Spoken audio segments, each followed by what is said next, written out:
All right, hey everyone, let's go ahead and get started with this review key.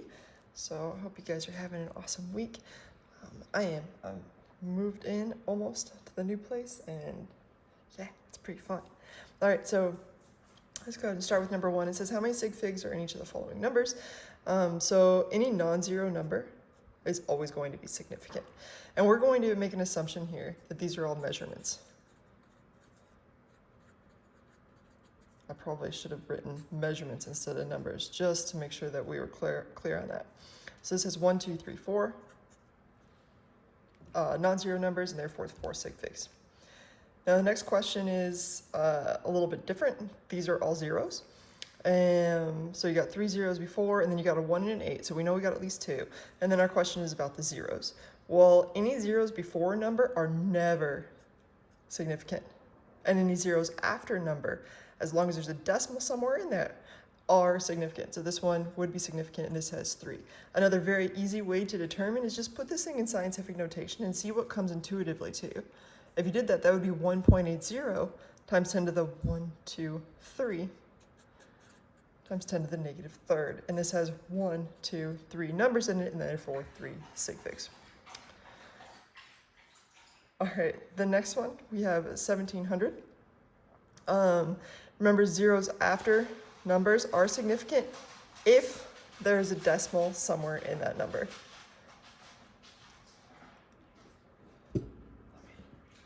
Oh, I was going to show you my dog, but he ran away now. Okay, so any zeros after a number are not significant if there's no decimal. So this 1 and 7 definitely are. There is no decimal in this number, and therefore those are not. This one only has 2 significant figures. Next we move on to the 1.70 times 10 to the third. Here we have a 1 and 7. Those are definitely significant. And then this last 0, it follows a number, and there's a decimal in that number. Therefore this has 3. This is a multiplier. It doesn't really change the meaning. This is essentially saying 1700 with 3 significant figures.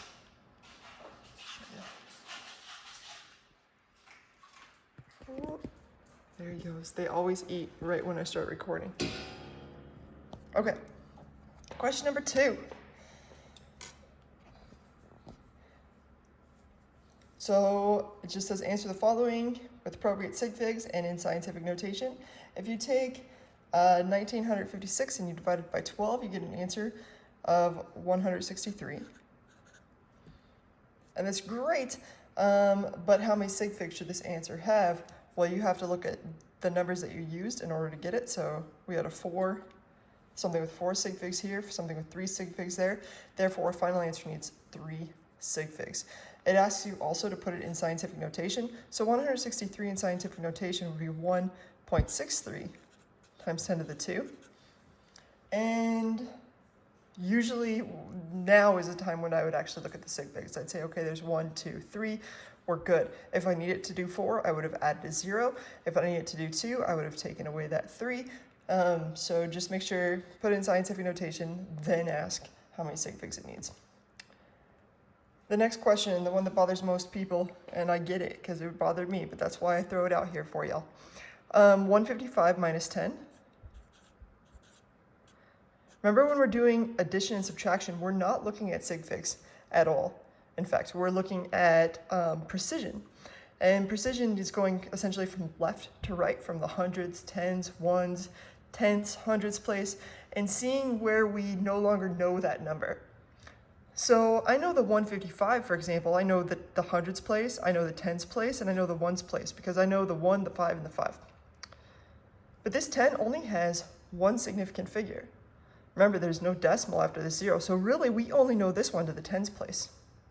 So keeping that in mind, let's go ahead and calculate our answer. We get 145.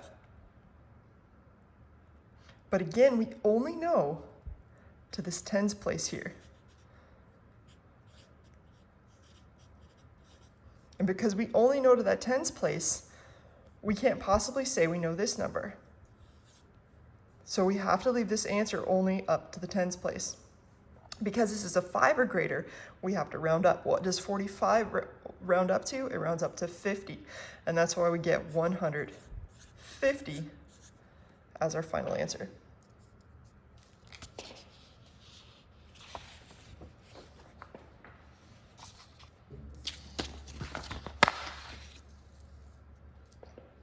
All right, number 4.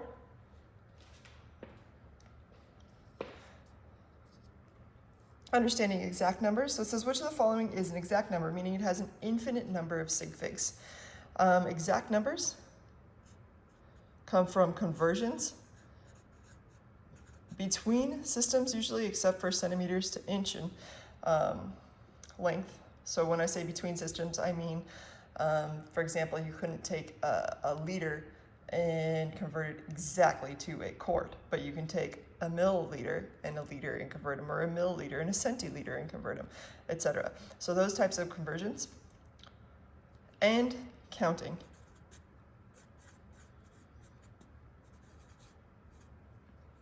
So if I walk upstairs and I step on Legos that are upstairs and I step on 3 Legos after I scream out in pain, if you ask me how many Legos I stepped on, I wouldn't say I stepped on 1.475362 Legos, because Legos are all different sizes. I simply stepped on 3 Legos, and that would be 3.00000, infinitely repeating. All right, so let's look at this one, this first one. That looks like a measurement to me. It's got 3 sig figs. This next one, 75s, that's seconds. This is also a measurement. These little dashes, I realize some people don't use these as little quotes, essentially mean carry down whatever was above it. So this is also a measurement. It has 2 significant figures, the 7 and the 5. Finally, we get to 88 grapes. Well, grapes are all different sizes. Seconds are always consistent. You know what a second is. It's a measurement. You know what a foot is. It's a measurement. But grapes are like little, big, all sorts of different sizes. So you can't measure anything in grapes. So if you eat 88 grapes, you ate 88 grapes. You didn't eat some kind of range of grapes. So this would be 88.000000, infinitely repeating grapes. And that's why this one's infinite and this is our exact number. Conversions of squares and cubes. So it says how many meters cubed are in 3.571 feet cubed, and I give you a measurement. It looks like we're missing a 3 there, 3.28084. So we're going to start with 3.571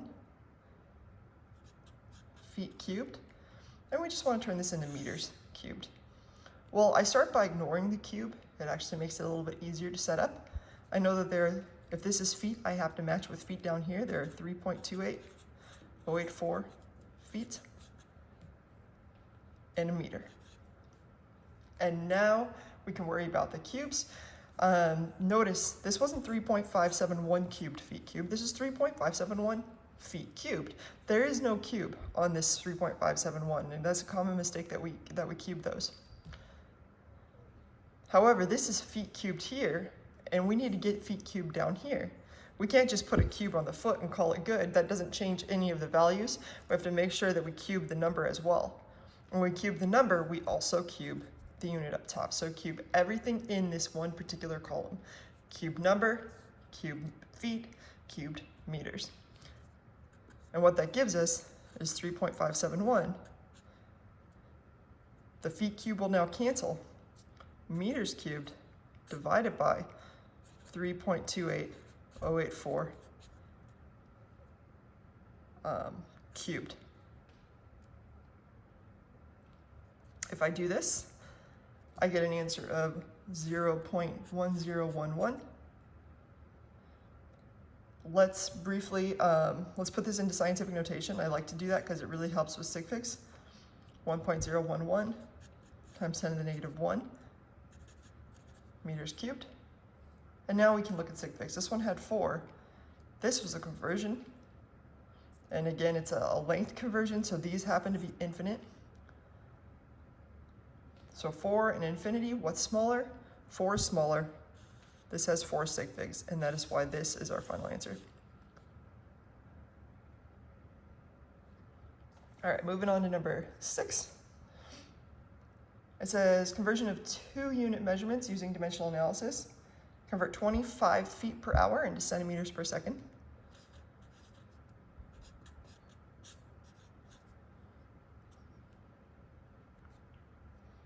So what I'm going to do is I'm going to convert the feet into centimeters, and I'm going to convert the hour into seconds. And I like to start in the middle when I have 2 units, because you can't start 2 units in one box. You have to separate them in 2 different boxes. So what I mean by that is I like to do this. It helps me see things better. Then I can focus on just one thing. Let's go ahead and convert the feet first, and then we can worry about the hours. So converting the feet first, if this is feet, I have to put feet here. I know there are 12 inches in a foot. And again, I'm trying to get to centimeters. If this is inch, I have to put inch here. And there are 2.54 centimeters in an inch. If I took 25 times 12 times 2.54, I'd now have my answer in centimeters per hour. But I want it in centimeters per second, so now it's time to focus on the hour. Notice that inches canceled with inches, feet cancels with feet, hour will cancel with hour, and that's how you know where to put things. If this is hour, I'm going to go from hour to minutes. I know that there are 60 minutes in an hour. That's how I know where to put the number. I just ask what the value is. If this is minutes, I now have to put minutes up here. And I believe there are 60 seconds in a minute.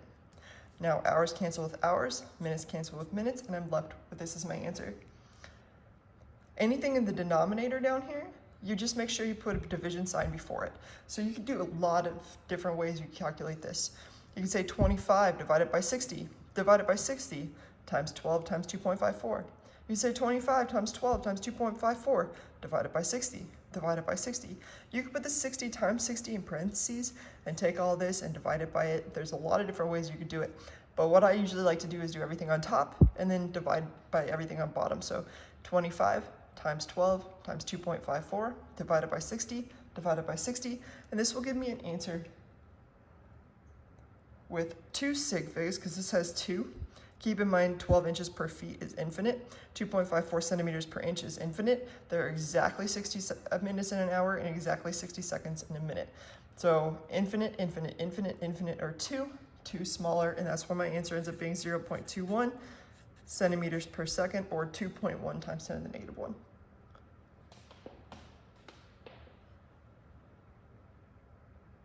All right.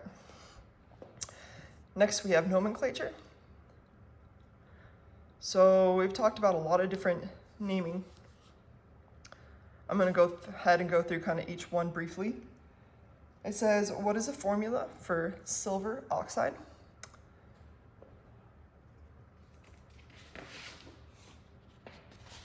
Now, on a periodic table here, we have metals all over here. We have nonmetals up here to the upper right. These are metalloids right here. We're not going to deal really with metalloids, but they'd act like nonmetals in terms of nomenclature. And so anytime you have a metal and a nonmetal, that's an ionic compound. If you remember, things in the first column have a 1+ charge when they're in an ionic compound. Things in the second column have a 2+ charge when they're in an ionic compound. Something that that might be worth mentioning is when they're alone, when they're neutral, like calcium, if I talk about just calcium metal, I'm talking about just calcium metal, it's neutral. But when it's an ionic compound, you get these charges. Now we also talked about these 3 having a 3+ charge. Aluminum, gallium, and indium. Zinc and cadmium, these 2 have a 2+ charge, and this silver, has a 1+ charge. So notice this little triangle here. These are all the charges of metals that you know. These are going to be the ones where you have type 1 compounds. These are the ionic compounds that don't require any Roman numerals. So it says, what is the formula for silver oxide? Well, we just highlighted silver and we found out that it's got a 1+ charge in an ionic compound. Oxide is oxygen, it's got a 2- charge. Because these are 4 plus or minus, 3 minus, 2 minus, 1 minus, and 0. Oxygen falls in the 2 minus, and therefore it's got a 2 minus charge. Now we just need to cancel these out. In order to make the compound, we need 2 silvers to give us a 2 positive to cancel out that 2 negative, and Ag2O would be our formula for silver oxide.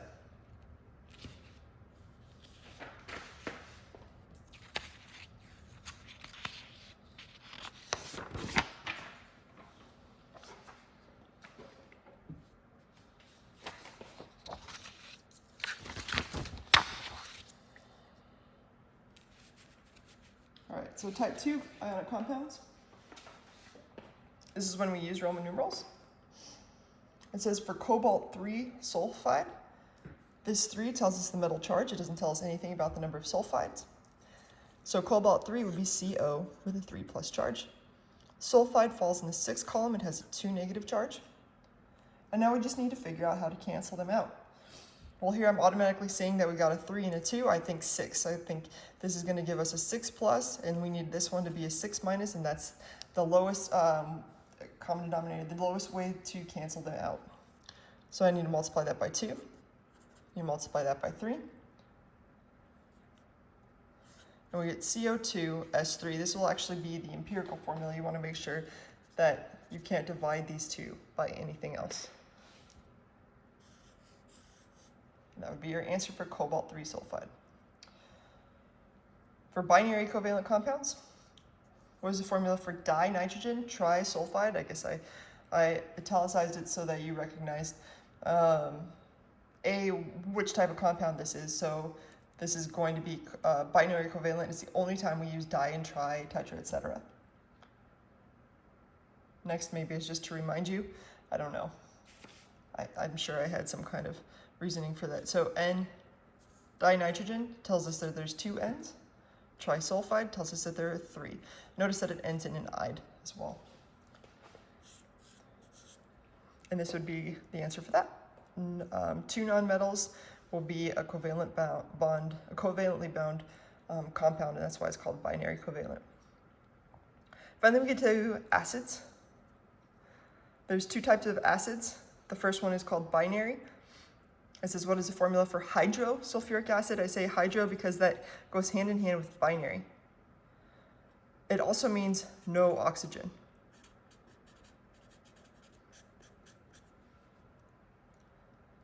What a binary thing is, it's just 2 things from the periodic table. So one of them, in order to be an acid, has to be H+. That's what makes an acid an acid. The other one has to be whatever else it's talking about. Sulfuric tells me it's sulfide. We have to worry about charges here because if you remember, acids and water break down into their ions. They ionize. And here, we'll need 2 H pluses to cancel out that 1, 2 negative, and H2S would be our answer.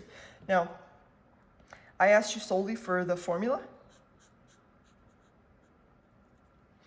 but the reason I do this is because you will eventually get to homework in general chemistry and it'll ask you for the formula of an acid, and you will put aqueous, being the amazing students that you are, but formula does not actually include the physical state. In order for something to be an acid, it does have to in fact be aqueous, but the formula is just H2S. Then we get to oxyacids. Those are acids that contain oxygen. The only places where you've seen anything that contains oxygen has been in polyatomic ions. And so make sure you know those polyatomic ions. There's 2 questions. First one is sulfuric, and the next one is sulfurous. Remember, if you ate the ick, you got the itis. Ates become ick, and ites become us. So here, in this first one, it says sulfuric acid, meaning it was originally from a sulfate acid. Sulfate is SO4 2 minus. In order to make it an acid, we need an H plus. We actually need 2 of them to cancel out that 2 negative charge. And we get H2SO4 as our formula for sulfuric acid. Now we can do the same thing for the other one. If it was us, that means it was originally from an ite. That's a sulfite acid, an acid made out of sulfite. The acid part tells us that there's going to be an H+. An ite, remember the difference between an ate and an ite is ite has one less oxygen. So the ite is SO3, 2 negative. We need 2 H pluses to cancel it out. And H2SO3 would be sulfurous acid.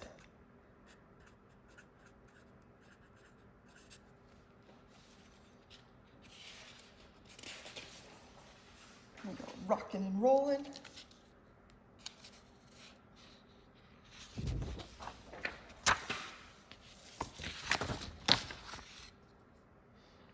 Okay.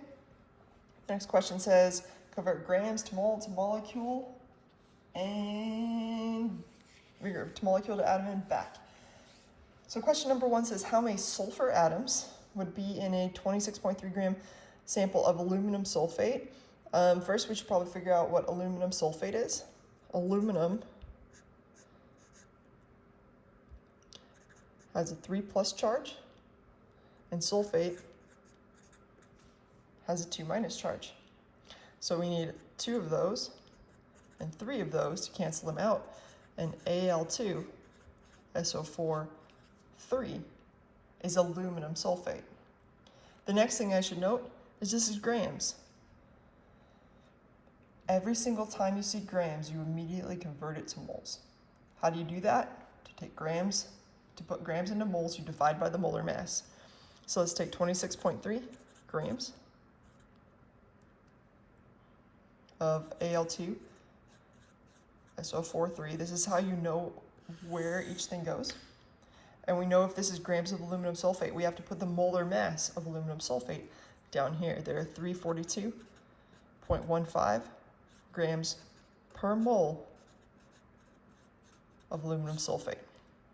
Now our grams have canceled. Now we're in a town I like to call Mole Town. Mole Town's a good town to be in. You can do a lot of stuff once you're in Mole Town. All right, the question is eventually to get to sulfur atoms. So we want to go, we want to go from grams to mole to molecule to atom, and you want to take this route. I find it to be the most efficient way possible to get to your answer. So right now we're in mole town, now we need to go to molecules. So how I know to go from mole to molecule is if this is mole, I got to put mole down here, I got to put molecule up here, and I got to ask what I need to convert from mole to molecule. Well, to do that I need 6.022 times 10 to the 23rd molecules per mole. Now we're in molecule town. So far our grams have canceled, now our moles have canceled, we're in molecule of Al2SO4 3. If this is molecule, I have to put molecule down here, and I'm going to change it into atom. So molecule, I know that in one molecule, and the question is not just any atom, it's sulfur atoms. In one molecule, how many sulfur atoms are there?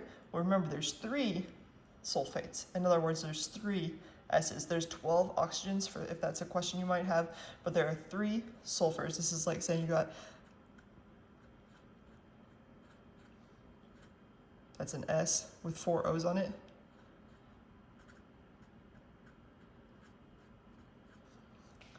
And then you have 2 aluminums. So this whole molecule looks like this. You got 2 aluminums and 1, 2, 3 sulfates. So in one molecule you have 3 sulfur atoms. Technically, these days it used to be called a molecule. Some people still call it, would be called a formula unit instead of a molecule because it's an ionic compound. All right, so now our molecules have canceled and we're left with just atoms. I'm going to take 26.3 times 6.022 times 10 to the 23rd times 3 divided by 342.1, and I get an answer of 1.39 times 10 to the 23rd sulfur atoms. Now we go to the next question. It says, let's do the above problem, but kind of backwards essentially. Maybe go from atoms to molecule to mole to grams. So let me write this again. We got grams to mole to molecule or formula unit to atoms. And we can also go backwards as well.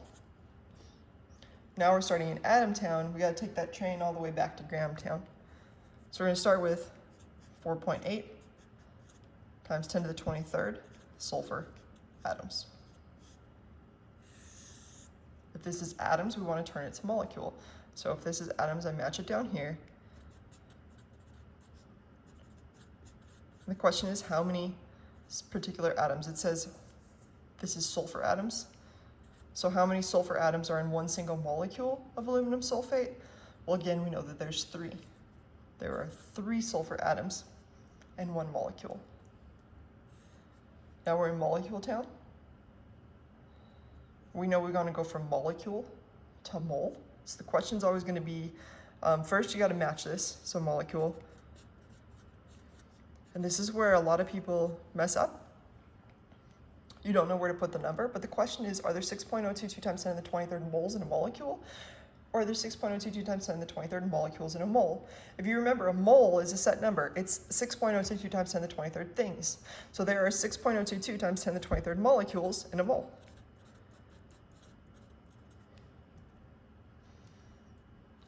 Now we're all the way to mole town. Now we just need to make a quick stop, and then we can go to gram town.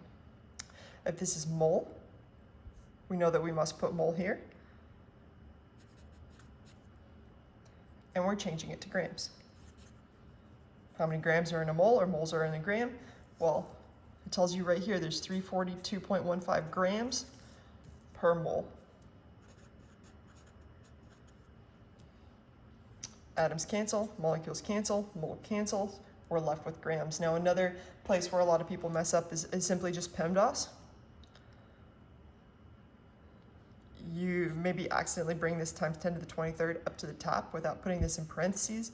Or the way that I would do this is I would say 4.8 times 10 to the 23rd. Actually, I would just cancel 23rd and 23rd. But 4.8 times 10 to the 23rd, divided by 3, divided by 6.022, divided by 10 to the 23rd, times 342.15.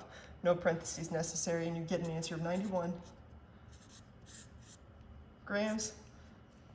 By the way, this one had 3 sig figs, because this had 3 sig figs, and this one had 2. Just in case you want to go over it, this one had 5 sig figs. This is actually not an exact number. 6.022 is not. This is 4 sig figs. And this is an exact number. Atoms is a counting thing, and that's infinite. So same with down here. This had 2. This one had infinite. This has 4. And this has 5. And that's why our answer ended up only having 2.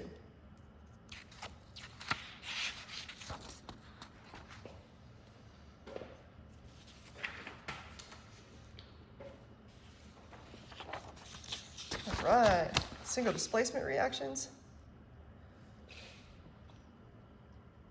Well, zinc sulfide. Zinc has a 2+ charge. Sulfide has a 2- charge. Will zinc sulfide react with copper? Actually, I should say, does it react at all? Well, this is the activity series. And in the activity series, we see which things essentially want to be in a compound more, which things want a buddy more. So if you remember, the higher you go up, the more it wants a buddy. I'll say wants buddy more. So if you look at zinc sulfide and you look at copper, right now, zinc has a buddy and copper does not. So the question is, who wants a buddy more, zinc or copper? If zinc wants a buddy more, it's already got one. So there's no reaction that needs to occur. But if copper wants a buddy more, then it's going to pull that sulfide away, and there will be a reaction. So here's zinc right here.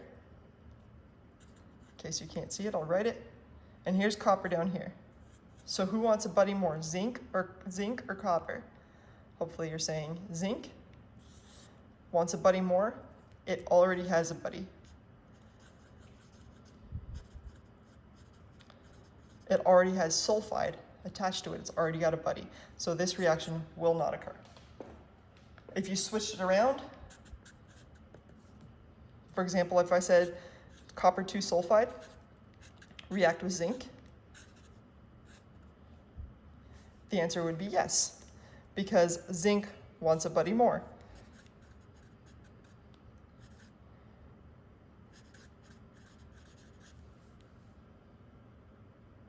And so what would happen is you'd get elemental copper, neutral copper, and zinc sulfide. But right here, the answer is no, and down here, the answer would be yes.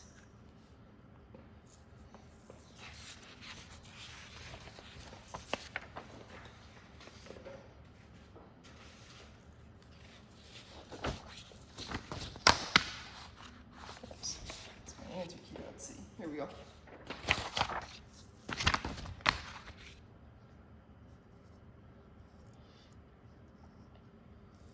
Okay. So net ionic reactions, for double displacement reactions, it says, what is a net ionic reaction when sodium sulfate, so sodium sulfate is Na2SO4, sodium has a 1+ charge in the first column. Sulfate's got a 2- charge, reacts with calcium nitrate. Calcium is got a 2+ charge. Nitrate only has a 1- charge, so calcium nitrate would be that. And it asks for the spectator ions and the net ionic equation, net ionic reaction, etc. So let's go ahead and start with just the reaction. What would happen? If we have sodium sulfate reacting with calcium nitrate, we would form, and I'm going to write it down, sodium sulfate, calcium nitrate. These ions would switch, and you'd get sodium nitrate and calcium sulfate. I'm going to write it over here, so don't try to balance it yet.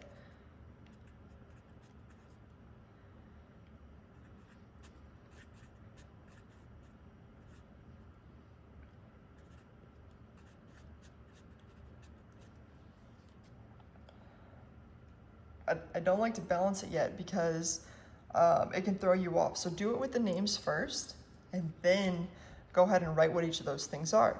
Without looking at any of this information over here, sodium nitrate, sodium is a 1+ charge, and nitrate's got a 1- charge, so sodium nitrate is just NaNO3.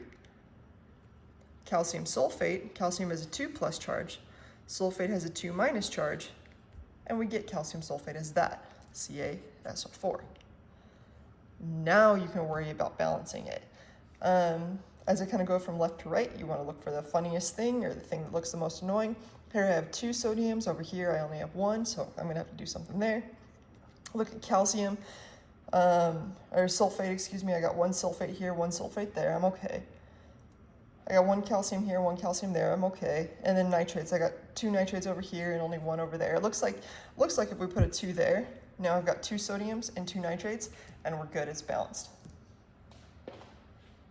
Now for the actual problem, I ask you for what the net ionic reaction is. And so I give you this solubility table because the net ionic reaction is going to be the stuff that's not aqueous. So here we have sodium and sulfate. If you remember, sodium's always, the Nas and the Nos are always aqueous. That means they're always broken apart into their ions in water.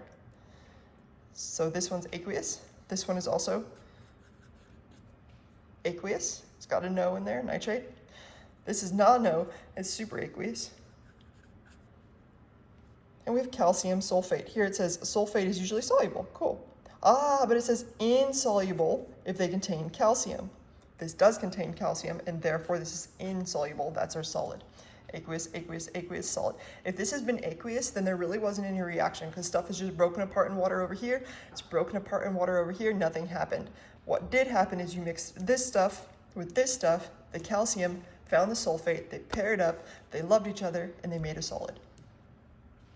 All right, so now that we've got it all planned out, we can do the net ionic reaction. In order to do that, you simply just underline or look for the thing that's not aqueous.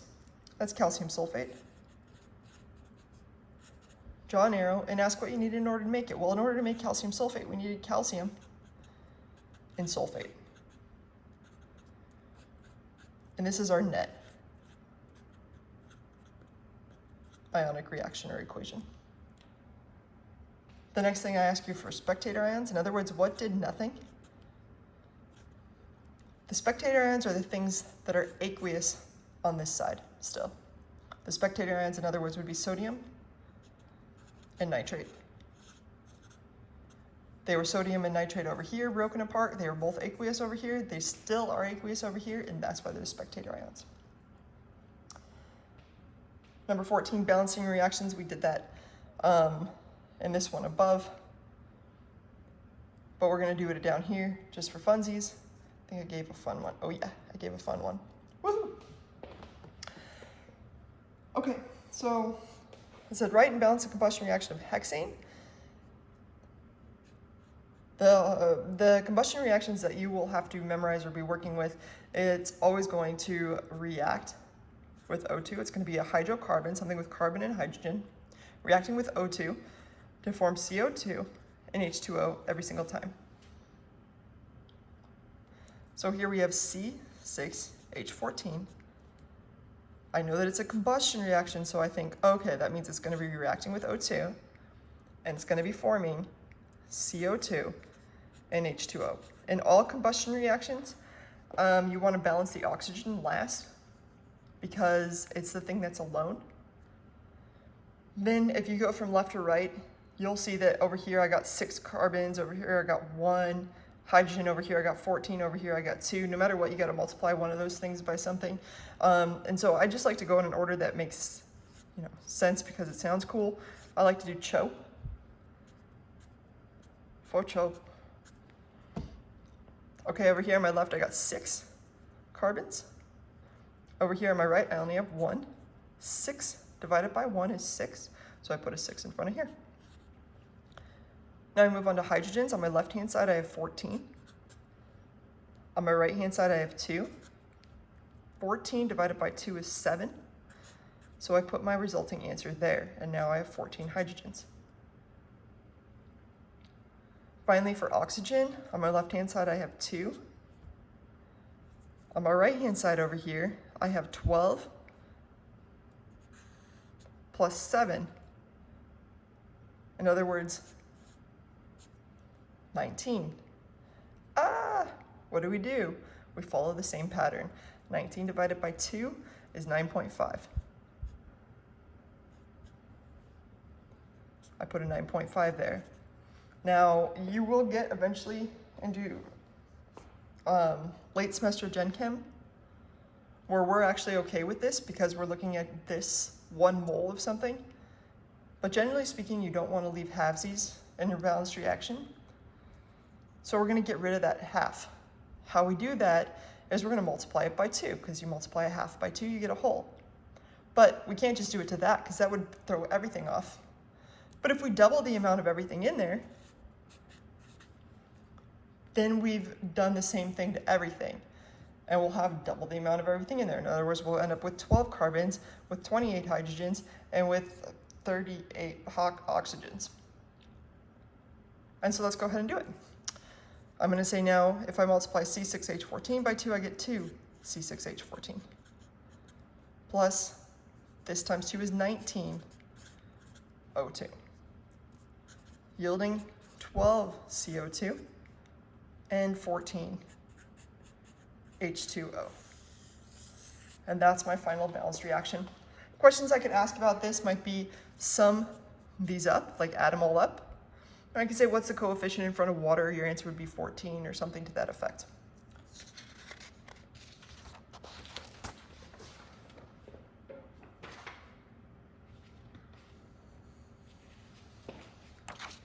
Woohoo! We are nearing the end. Stoichiometry.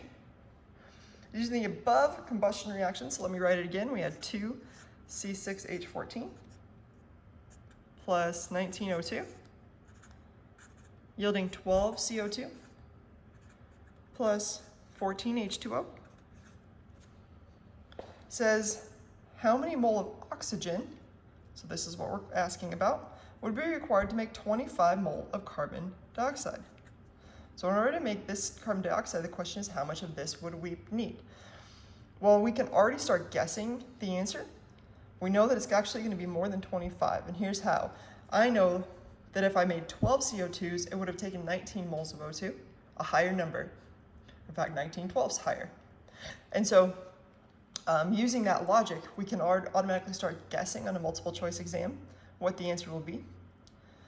But now let's go ahead and actually figure it out. We're going to start with the given 25 mole of CO2.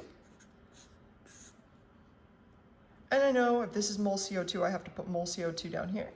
There are 12 mole of CO2 for every 19 mole of O2.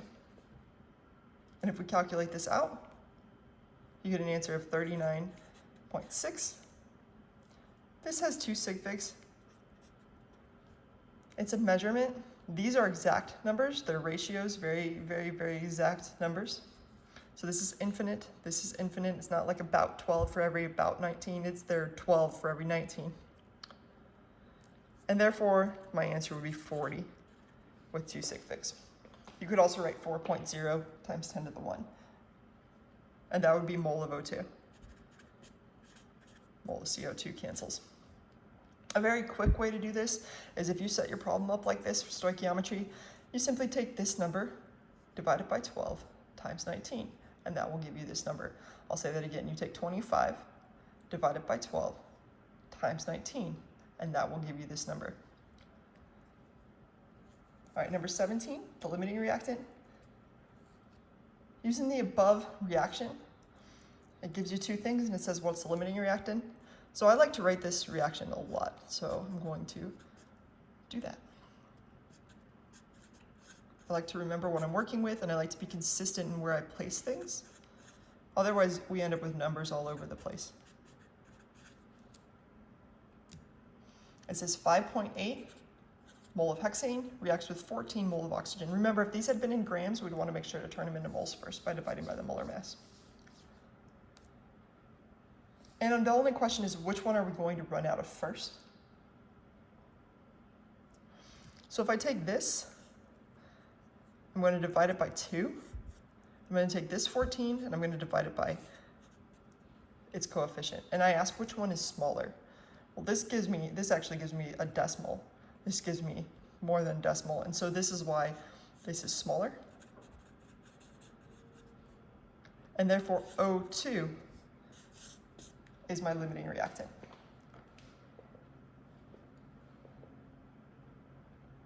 Now we get into theoretical yield. It says using the above reaction, it keeps the same numbers.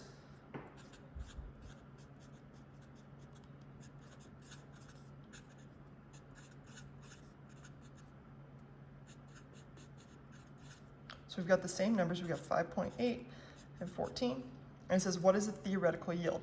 Well, if you remember, theoretical yield equals, we start with the limiting reactant amount. The limiting reactant amount, if you remember, we found out that this was limiting reactant from the previous problem. Our limiting reactant amount is 14 mole of O2. It asks for the theoretical yield of water. That's that one over there. If this is mole of O2, I have to put mole of O2. There are 19 mole of O2. And again, I'm turning it into water for every 14 mole of water. Again, this is something that you could have done very quickly by saying 14 divided by 19 times 14. And then you get your answer. Here we get an answer of 10.3 mole of water. So I took 14 times 14 divided by 19, which would be 10 point, if this were my only answer. I'm going to use, I think I use more sig figs in the subsequent problem though, just because you don't want to get rid of information if you don't need to.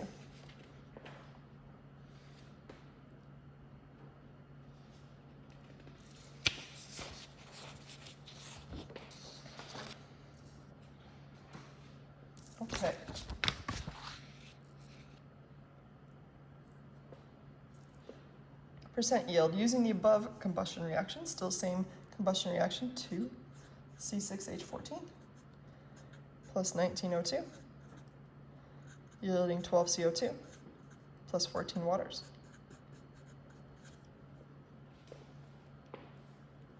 Still the same numbers, 5.8, 14. Our theoretical yield, if you remember, was 10.3. I'm not going to round that one yet. Mole of water. It's really important we keep track of what it is. It says you formed 8.1 mole of water. In other words, you went through this reaction and you actually formed 8.1 mole of water. That 8.1 I would put down here. Remember, I look at this as like 3 columns, 1, 2, and 3. And the second column is what I actually did. And it asks for the percent yield. Well, the good news is this is all in moles. It made it pretty simple. We know that percent yield is equal to our actual yield, what we actually got, divided by what we theoretically should have gotten, times 100%. What we actually got from the problem was 8.1 mole of water. What we theoretically should have gotten is 10.3 mole of water. And we multiply that by 100%. Now 2 sig figs, we end up getting 81%. In other words, we got 81% of what we should have made. And that should be pretty cool. All right, so now let's move on into the last but not least question. It says, using the above combustion reaction, if 5.8 mole of blah, blah, blah, how much of each reactant remains? Okay, now here's where we put the whole story together.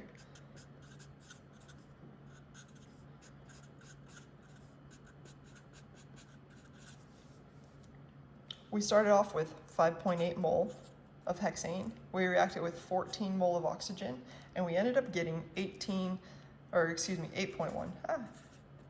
mole of water.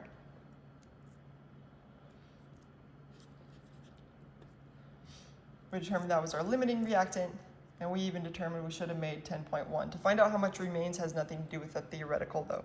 You're looking at what actually happened. Well, in order to figure out how much O2 you used up, you could actually use this percent and multiply it by the limiting reactant amount. Or, to be safe, you could take what you got right here, 8.1 mole of water. You know, for every 14 mole of water, you would have required 19 mole of O2, and this gives me an answer of 10.99 mole. I'm actually going to put that there, even though we only know 2 sig figs of that.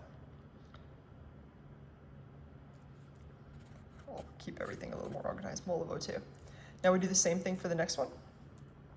For the C6H14, we started off again with 8.1 mole of H2O, or you could have taken this 10.9 mole and gone from oxygen to C6H14. It's really cool once you get to use stoichiometry a lot, how many different ways you can solve a problem. So 8.1 mole of water, we know that there are 14 mole of water, this never changes, always match with the coefficient, for every 2 mole of C6H14. And if I do this, I get an answer of 1.157 mole of C6H14, which I'm going to put up here. Now, of this, I would actually only know 2 sig figs, in other words, to the first decimal place. If we started with 5.8, but we used 1.157, what we have left is this minus this, which to 1 decimal, again, because you knew this to 1 decimal, you knew that to 1 decimal, precision rules, we end up with 4.6 mole.